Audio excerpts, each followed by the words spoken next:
사랑합니다. 사순절 특별 새벽기도회 17번째 날 8일 월요일 새벽을 하나님께 올려드립니다. 기도하는 이 시간 찬송가 361장 함께 부르십니다.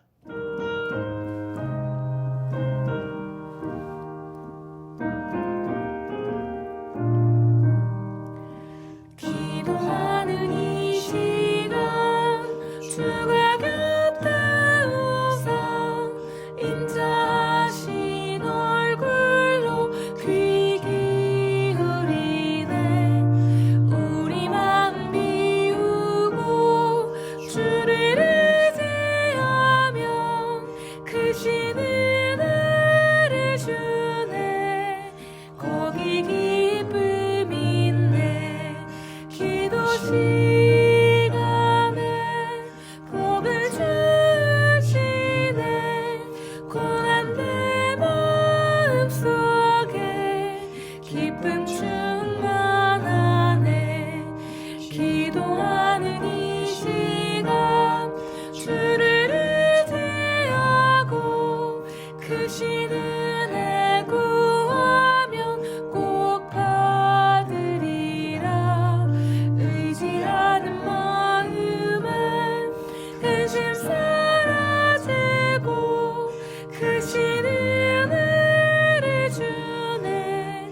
거기 기쁨 있네. 기도 시간에 복을 주시네. 고난 내 마음속에 기쁨 충만하네. 이 시간은 박정신 권사님 기도 인도해 주십니다. 참 좋으신 하나님, 죄악에 물든 우리를 사랑하사 고난의 십자가로 구원하신 은혜 감사드립니다. 감염병으로 어지러운 세상 속에서 비대면이지만 사순절 특별 새벽기도로 한마음 되어 말씀 듣고 묵상하며 기도하게 인도하시니 감사합니다. 혼란스러운 일상을 지내며 하나님 말씀대로 따르고 살지 못했음을 회개하고 십자가 지신 주님을 닮아가는 제자로 살아가게 하옵소서. 비록 온 성도가 교회에 함께 모여 예배드리지 못하지만 항상 주님의 몸된 사랑하는 금성교회를 그리워하며 기도하게 하옵소서. 여러 가지 모양으로 갈급한 심령 위에 성령의 단비를 촉촉히 내려주사 심령이 회복되는 하늘의 기쁨을 드립게 하옵소서. 말씀 듣기를 원합니다. 목사님 설포하시는 말씀에 아멘으로 화답하게 하시고 그 말씀에 따르는 삶을 살아가게 하옵소서. 십자가 사랑으로 우리를 회복시켜 주실 예수님 이름으로 감사하며 기도드립니다. 아멘. 사순절 묵상집 월요일 오늘 날짜 펴주시고요. 허락하신 하나님 말씀 누가복음 11장 1절에서 4절, 데살로니가전서 5장 17절입니다. 먼저 누가복음의 말씀 함께 읽겠습니다. 예수께서 한 곳에서 기도하시고 마치심에 제자 중 하나가 여짜오되 주여 요한이 자기 제자들에게 기도를 가르치는 것과 같이 우리에게도 가르쳐 주옵소서. 예수께서 이르시되 너희는 기도할 때에 이렇게 하라. 아버지여 이름이 거룩히 여김을 받으시오며 나라가 임하시오며 우리에게 날마다 일용할 양식을 주시옵고 우리가 우리에게 죄 지은 모든 사람을 용서하오니 우리 죄도 사하여 주시옵고 우리를 시험에 들게 하지 마시옵소서 하라. 데살로니가전서 5장 17절 함께요. 시작.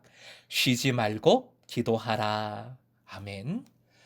오늘의 기도 제목 쉬지 말고 기도하여 아빠 아버지와 함께하게 하소서. 쉬지 말고 기도하여 아빠 아버지와 함께하게 하소서. 기도에 관한 본문 말씀입니다. 또 기도야? 다 알지. 기도 많이 해야지 뭐 하실 것 같습니다. 맞습니다. 기도는 이론이 중요한 것이 아니지요.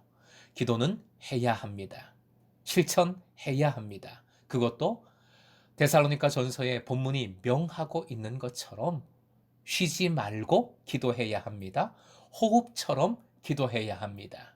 제자들의 말을 듣고 기도를 예수께서 가르쳐 주신 이유가 바로 여기에 있습니다.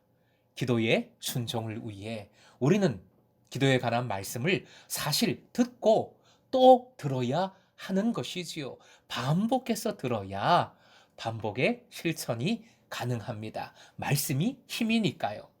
묵상집에는 기도의 전문가들이 조언한 귀한 말들을 실어 놓았습니다. 이 시간에는 말씀을 통해 기도를 다시 한번 상고해 봅니다.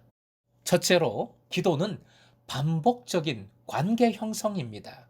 예수께서 한 곳에서 기도하시고 마치심에, 말씀은 이렇게 표현을 했죠. 습관처럼 기도하셨다는 것이지요. 전에도 강조했지만 반복적인 기도의 행함만 알면 절대 안 됩니다. 그러면 기도도 공로가 되지요. 왜 반복하는가? 하나님과의 깊은 관계를 위함입니다. 이것이 반복적인 기도의 이유, 반복적인 기도의 핵심 사안입니다. 예수께서는 아버지 하나님과의 관계를 위해 습관적으로 반복해서 기도하신 겁니다. 둘째, 기도는 아버지를 높여드리는 것이고 아버지의 뜻을 알고 행하는 겁니다. 아버지의 이름은 아버지의 영광이요 아버지의 현존입니다. 임재하신 아버지께 영광을 돌려드리는 것이 기도입니다. 그리고 임재하신 아버지의 뜻을 알고 행하는 것까지가 기도입니다. 하나님 나라와 그 의를 먼저 구하라 말씀하신 것과 같습니다. 셋째, 기도는 내 욕심을 내려놓는 것입니다. 우리에게 날마다 일용할 양식을 주시옵고 그랬습니다. 광야의 만나처럼 하루하루의 양식만을 구하라는 것은 땅의 보화에 대한 욕심, 축적의 욕심을 내려놓는 것을 의미합니다. 넷째, 용서를 구하는 것이 기도입니다. 말씀의 구조상 우리의 용서가 주님의 용서의 조건처럼 보이는데 그렇지는 않지요. 매일의 양식을 구하듯 매일의 용서를 구하라 명하신 겁니다. 사실 예수 그리스도를 통한 하나님의 용서를 받은 자는 다른 모든 일을 용서했습니다 라고 고백해야 하지요. 다만 이 온전한 용서를 위해 성령께서 힘 주시길 기도해야 하는 겁니다. 다섯 번째로, 시험에 들지 않도록 기도합니다. 유혹은 언제나 다가옵니다. 기도를 통해 깨어 유혹을 이길 수 있습니다. 사랑하는 금성의 제자 여러분, 쉬지 말고 기도하십시다. 기도와 하나님 나라는 불가분의 관계입니다. 하나님 나라를 소망하십시다. 하나님 나라를 갈망하는 이는 쉬지 않고 기도합니다. 따라해 주십시오. 아버지여. 아람어로는 아빠라는 말이지요. 어린아이가 아버지를 부르는 말입니다. 신기하게도 우리말도 거의 동일하지요. 아빠, 아빠. 유대인들에게는 하나님이 자신들을 돌보는 아버지라는 개념이 있지만 절대 아빠라고 부르지는 않습니다. 그런데 예수님은 아빠라고 직접 부르셨고 또 제자들에게도 기도를 가르치시면서 아빠라고 부르라 명하고 계십니다. 이 은혜가 너무나도 큽니다. 우리가 하나님을 예수 그리스도로 인하여 아빠라고 부를 수 있습니다. 테스형이 유행인데 감히 예수 형님이라고 부를 수 있는 겁니다. 기도는 아빠에게 외치는 자녀의 외침입니다. 전적으로 아빠를 의지하십시오. 우리의 아빠는 의로우시며 긍휼이 풍성하시어 세상을 구원하시며 그 나라를 이루어 가십니다. 사랑과 용서를 풍성하게 물붓듯이 부어주십니다. 예수 형님을 통하여 날마다 기도할 때 우리는 바로 이런 은혜의 아빠와 함께 하게 됩니다. 오늘도 기도를 통하여 모든 것을 채워주시는 은혜를 풍성히 누리시길 주님의 이름으로 축원드립니다.